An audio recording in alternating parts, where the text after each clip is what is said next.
I am level 10 excited right now because on the road, soaking up the rays, is a baby southern copperhead, about as cool as it gets in terms of wildlife. Southern copperheads barely enter Florida, and the only places they enter are the places that remind them of more northern climates. Places where the topography is steep, where there's lots of hiding places. Places only found in Florida in the western panhandle and then right here in the upper Apalachicola basin.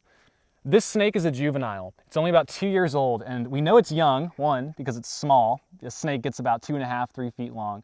But the other cool feature about it is when you look closely at its tail, you'll see that it's bright yellow. They lose that yellow as they get older, but as babies, they have this bright yellow tail. And when he gets angry, which I don't want to make snakes too mad, but you might see him. See how he's rattling his tail?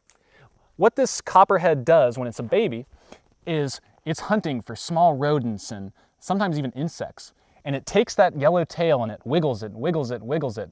And creatures get excited by that. You know, little smaller snakes, little rodents want to check that out. And when they do, this snake, whoosh, it strikes. Look at how lightning fast that strike is. And copperheads, southern copperheads, are a venomous species. They have 2 hollow fangs that hang from the top of their mouth. And when they inject their prey, when they bite their prey, they stick their fangs in it and inject a venom that, in this case, actually dissolves the tissue, the flesh of their prey. Now, a lot of people, when they come upon snakes like this, a venomous species, their first inclination is to take a stick or take a shovel and beat the snake and kill it because they're afraid.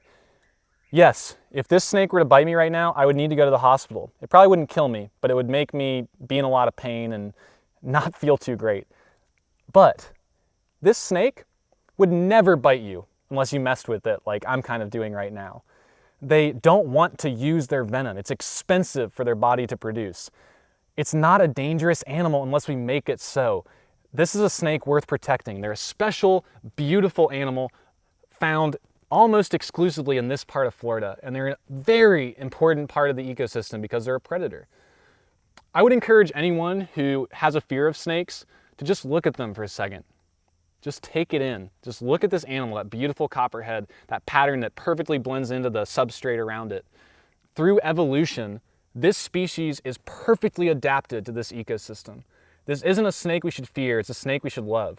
And in my opinion, we should love all snakes. But man, copperheads are about as beautiful and amazing as it gets. So I'm gonna move him off the road so he can have an enjoyable rest of the night and not get hit by a car, but what a treat. We're so lucky to see this right now.